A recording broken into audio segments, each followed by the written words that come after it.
Hello guys, स्वागत है मेरे चैनल एक्सप्लेन बॉय पर। अगर आप नए आए हैं तो हमारे चैनल को सब्सक्राइब कर दीजिए और वीडियो को लाइक कर दीजिए। चलिए शुरू करते हैं। एपिसोड की स्टार्टिंग में हमें बताया जाता है कि टैनबो कॉन्टिनेंट पावर के साथ सभी का सम्मान करता है और आईक्यू के बिना धमकाया जाना तय है। उसके बाद हम जिलान किंगडम का यूलान सिटी को देखते हैं। यूलान सिटी में 4 सबसे बड़े फैमिली हैं। उन फैमिली में से फेंग हाउस उनमें से एक है। उसके बाद हम फेंग फैमिली का ट्रेनिंग ग्राउंड को देखते हैं। वहाँ पर बहुत सारे लोग प्रैक्टिस कर रहे थे।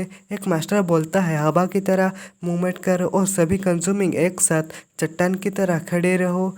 ये कहना मुश्किल है कि मैंने कितनी बार तुमको कहा है अपनी कमर को मजबूत करो। वो सब मास्टर की बात सुनकर यस कहते हैं। उसके बाद एक लड़का बोलता है फेंगलई, मुझे और ये प्रैक्टिस करने की इच्छा नहीं हो रही है। तुमने कहा था कि वो कचरा फेंगाओ घर में आराम कर रहा है और हम यहाँ पीड़ित हो रहे हैं। उसके पास वाला बंदा ही बोलता है ये क्यों है। उसके बाद फेंगले बोलता है सिर्फ इसलिए कि वो फेंग फैमिली का यंग मास्टर है, लेकिन इसे कोई फर्क नहीं पड़ता। वैसे भी उसने चमत्कारी पिल का इस्तेमाल करते हुए केवल मार्शल आर्ट का 3rd लेवल पर ही जा सका। वो मेरे लिए कोई मैच नहीं है। वो सिर्फ चमत्कारी पिल बर्बाद कर रहा है। वो कचरा ये उल्लेख करने के लायक नहीं है। फेंगले की बात सुनकर वो सब बंदे बोलते हैं ये बात है कि उनके फैमिली के सभी सदस्यों को अन्य फैमिली के द्वारा दिखा जा रहा है। तुम फेंग फैमिली की आशा हो, ये तुम पर निर्भर करता है। और एक लड़का बोलता है मुझे लगता है कि ये फेंग फैमिली तकनीकी खेती करने का एक अच्छा तरीका होना चाहिए।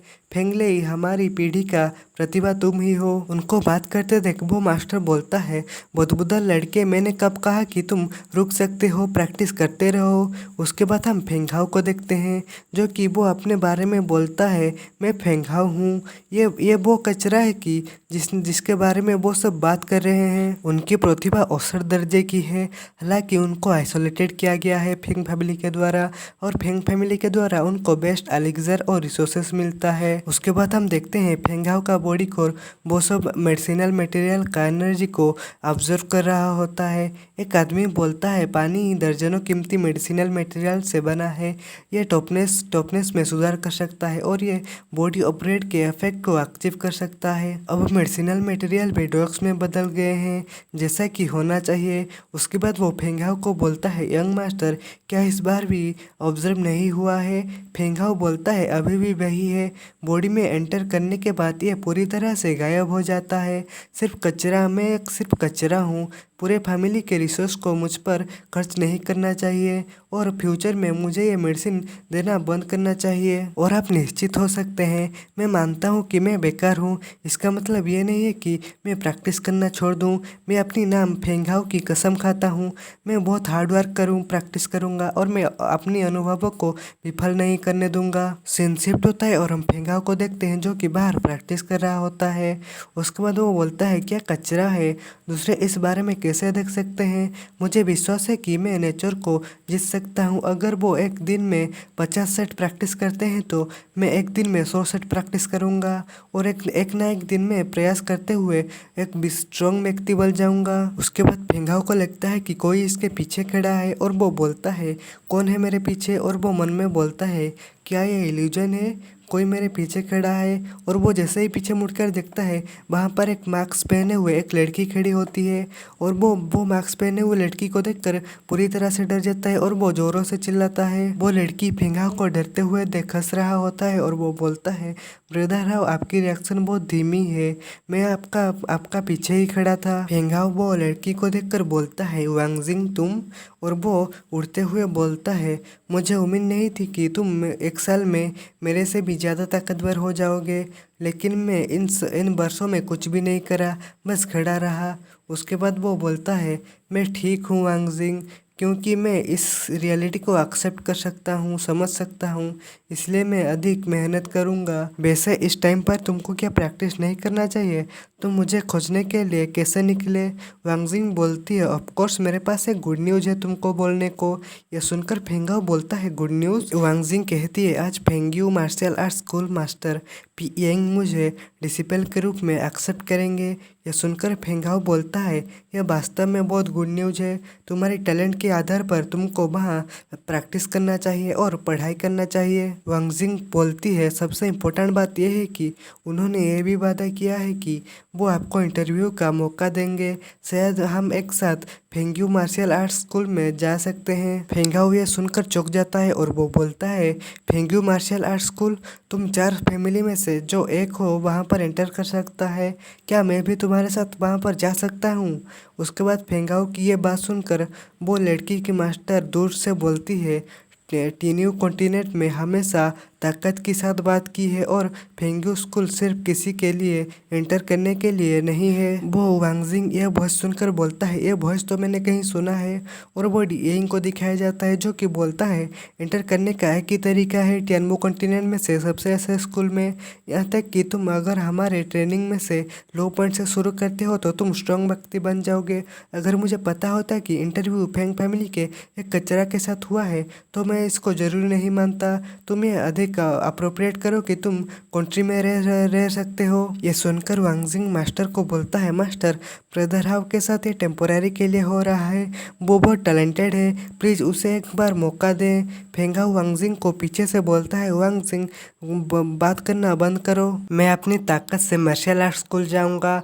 कम टैलेंट वाले कुछ लोगों की तरह अभी तक मेरे इंटरव्यू लेने लायक कोई भी नहीं है। ये सुनकर गुस्से से डीइंग बोलती है, क्या पागल बच्चा है, क्या तुमको दिखाई नहीं देता कि तुमको क्या मिला है? तुमको ये महसूस करने की ज़रूरत है कि तुम कितना कमज़ोर हो। मेरी बेइज्जती करने की तुम्हारी हिम्मत कैसे हुई? फेंगाओ उसको देखकर बोलता है कि किनिट इंटेंट आ रहा है, वो मुझे मारने की कोशिश कर रही है। उसके बाद बेही फेंगाओ की बॉडी को और वो लड़की की एनर्जी को ऑब्जर्व कर रहा होता है।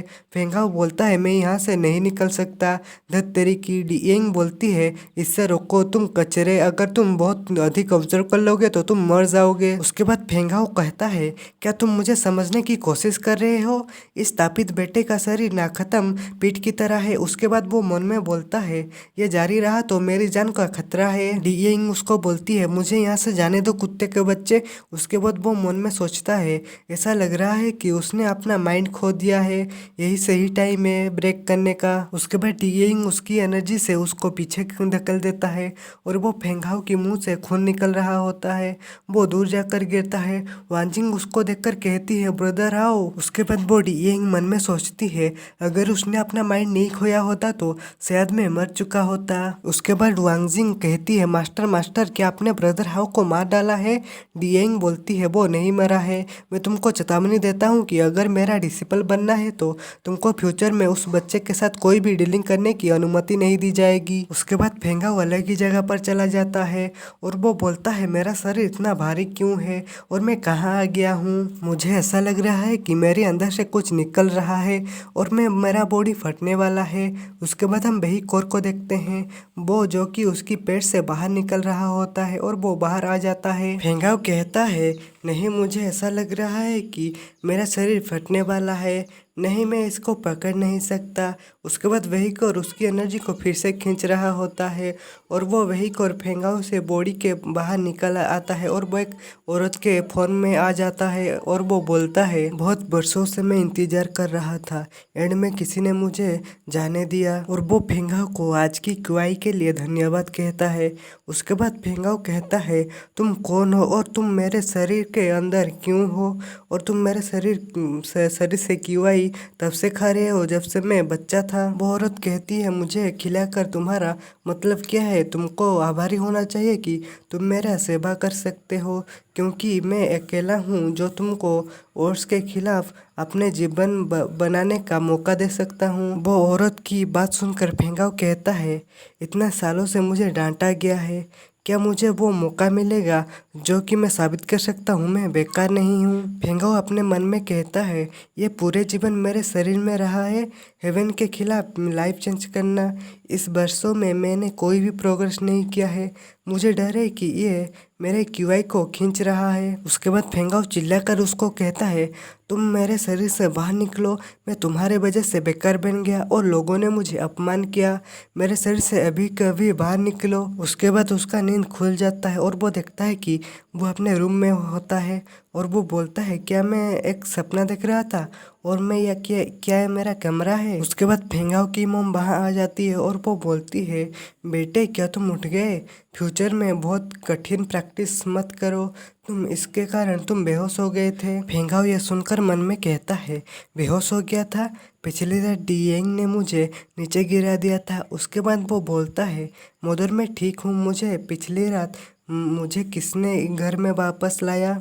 उसकी मदर कहती है ये फेंगुई मार्शल आर्ट का मास्टर डियांग थे। यह सुनकर फेंगाओ थोड़ा गुस्सा हो जाता है और वो मन में कहता है उसने मुझे वापस लाया, मैं विनती करता हूँ कि ये वांगजिंग का रिक्वेस्ट हो, मैं इस औरत से थैंक यू नहीं कहना चाहता। उसके बाद वो कहता है मदर मुझे उस तरह की लोगों से पसंद नहीं है, इसलिए मैं उसे देखना नहीं चाहता, आप उसे थैंक यू कह देना। उसके बाद वहाँ पर उसके फादर आ जाते हैं और वो कहते हैं बे आबेगी मत बनो, फेंगुई मार्शल आर्ट स्कूल के मास्टर डियांग वांगजिंग को एक डिसिपल के रूप में एक्सेप्ट कर लिया है। ये यूलन शहर का एक बड़ी घटना है, लेकिन इंटरव्यूअर अच्छी तरह से जानते हैं कि फेंग फैमिली वेस्ट है, ये आपके लिए देश में रहने के लिए अधिक सुइटेबल है। यह सुनकर फेंगाओ कहता है लेकिन मुझे वो महिला पसंद नहीं है। फेंगाओ के फादर उसके कंधे में हाथ रखते हुए कहते हैं बेटे हालांकि मुझे नहीं पता कि तुमको क्या हुआ है, लेकिन एक बात तुमको याद रखने चाहिए कि दूसरों के सामने सिर नहीं झुकने चाहिए। फेंगाओ अपने फादर की बात सुनकर कहता है मैं डेफिनेटली याद रखूंगा ये फादर। उसके बाद सनसेट होता है और हम देखते हैं कि वहाँ पर बहुत सारे आदमी बैठे हुए थे। उसके बाद एक आदमी बोलता है मुझे उम्मीद नहीं थी कि फेंगुई मार्शल आर्ट स्कूल में एंटर करने वाली वांग फैमिली की एक लड़की होगी, कॉन्ग्रेचुलेसन्स। और एक आदमी बोलता है मैं थोड़ा टेढ़ा हूँ लेकिन मुझे मास्टर डियांग के गाइडेंस की ज़रूरत है। और एक आदमी कहता है ऐसा आशाजनक भविष्य में होना चाहिए। उसके बाद वांगजिंग की फादर डियांग को कहते हैं आपका बेटा अपनी पीढ़ी का सबसे प्रतिभाशाली व्यक्ति है और वो जल्द ही बाद में कॉलेज में एंटर किया जा सकता है। डियांग अपनी बेटे की तारीफ सुनकर बोलता है ये जो नेचुरल है और बड़े फैमिली की पसंद में से हर एक एक्सेलेंस की बात है और ये स्कूल जाने से पहले की बात है सिवाय इसके। उसके बाद एक द्वारपाल कहता है फेंग फैमिली आ गए हैं। उसके बाद फेंगाओ की फादर कहते हैं लेट होने के लिए सॉरी ब्रदर और कॉन्ग्रेचुलेसन्स। वहाँ पर फेंगाओ को देखकर वांगजिंग कहता है ब्रदर हाउ तुम यहाँ हो, क्या तुम ठीक हो। वांगजिंग को फेंगाओ के साथ बात करते हुए देख उसकी फादर गुस्सा हो जाता है और वो कहता है बेटी तुम फेंगुई स्कूल के स्टूडेंट हो, तुम और उस वेस्ट के बीच प्रॉपर रिलेशनशिप क्या है, तुम जल्दी मेरे पास आओ, तुम अपनी पहचान के पूरे ध्यान दो। यह सुनकर वांगजिंग कहती है फादर ब्रदर हाउ पहले मेरी जान बचाई थी, मैं आपको ब्रदर हाउ से यह कहने की अनुमति नहीं दूंगा। यह सुनकर उसकी फादर गुस्सा हो जाता है और वो कहता है ब्रदर हाउ आपकी बेटे का ख्याल रखें और मेरी बेटी को परेशान करना बंद करो, अगर तुम नहीं कर सकते तो मुझे उससे सिखाने की कोई आपत्ति नहीं है। उसके बाद वो चिल्लाकर कहता है तुम लोगों की एक अलग प्रतिष्ठा है, तुम भ्रम में हो। ये सब वो फेंगाओ की फादर को कह रहा होता है। वही टाइम फेंगाओ और डियांग के बीच एक दूसरे के खिलाफ फाइट हो रहा होता है। डियांग ने फेंगाओ को उकसाया होता है और यह देखना सुखद नहीं है। वो दोनों एक दूसरे को देख रहे होते हैं। उसी समय एक विंग ब्लेड फेंगाओ के घुटने में आ लगता है और वो फेंगाओ जिसे नीचे होना चाहिए वो उसके बॉडी को सहारा देने के लिए काफ़ी स्ट्रांग था और एक फेंगाओ भी अपनी आँखों से फाइट कर रहा था। मानो मौत को कोई मायने रखता है। फेंगाओ की फादर फेंगचेंग भी देखता है कि फेंगाओ का क्या हुआ है। उसके बाद फेंगचेंग कहता है मास्टर डियांग मेरे बेटे फेंगाओ ने कभी आपके लिए कोई समस्या पैदा नहीं किया है, आपने बिना कारण उसके ऊपर हमला क्यों किया। इससे पहले कि वो अपना बात समाप्त कर सकता मास्टर डियांग ने विंगब्लेड की पहले की तुलना में बहुत बड़ा था और फेंगचेंग बहुत वीक था। अंदर में यहाँ एक दूसरे के क्लान के कंपेयर किया जाता है। नेचुरल है कि मास्टर डीएइंग को रोका नहीं जा सकता और वो सब साइड में ड्रामा दिख रहे हैं। उसके बाद मास्टर डीएइंग हंसते हुए कहते हैं, तुम्हारे पास स्किल नहीं है, तुम भी बेकार हो, जैसा बाप को वैसा बेटा। फेंगचेंग मन में कहता है, हालांकि मैं उसका विरोधी नहीं हूँ, अगर मर भी जाता हूँ तो तब भी मैं फेंग फैमिली के लिए अपना फेस नहीं खोऊंगा। उसके बाद वो बोलता है, इस मामले में मास्टर डीएइंग से एक के बाद एक डुएल के लिए पूछने को तैयार हूँ। ये सुनकर डीएइंग उसके ऊपर अटैक करते हुए कहता है, अगर तुम मरना चाहते हो तो मैं तुम्हारी हेल्प करूँगा। उसके बाद ये देखकर वांगजिंग कहता है, मास्टर दयालु बनो, उसे चोट मत पहुंचाओ। उसके बाद वांगजिंग जल्दी से अपने बॉडी का उपयोग करते हुए मास्टर का हमला को रोकने के लिए उसके आगे आ जाता है। और फेंगाओ वही टाइम पर अपने माइंड से बाहर हो गया था, वो अपने ऊपर कंट्रोल खो दिया था और वो ऊपर जाने के लिए पूरी तरह से तैयार है। यह देखकर डीएइंग डरते हुए कहता है, पागल कुत्ता, क्या तुम इतनी जल्दी भूल गए कि तुम पिछली रात हार गए थे। उसके बाद वो मन में कहता है, इस लड़के के शरीर में मॉन्स्टर है, क्या वो उसका शरीर कंट्रोल कर सकता है। उसी वही समय फेंगाओ सोच रहा होता है कि कल क्या हुआ और फेंगाओ पब्लिक में अपना आपा नहीं खोना चाहता। उसके बाद डीएइंग रुक जाता है और वो वांगजिंग को कहता है, इस बार मैं इसे जाने दूंगा, लेकिन मुझे लगता है कि तुम्हारे और मेरे पास एक आइस की बॉडी है, इसीलिए मैं तुमको एक डिसिपल के रूप में एक्सेप्ट किया है। अगर तुम अब भी इस तरह का कोई व्यवहार करते हो तो मुझे बेरहम होने के लिए ब्लेम मत करना। मास्टर डीएइंग की बात सुनकर वांगजिंग की फादर कहते हैं, मास्टर डीएइंग, मेरी बेटी अभी भी यंग और अज्ञानी है, प्लीज उसे माफ़ कर दें।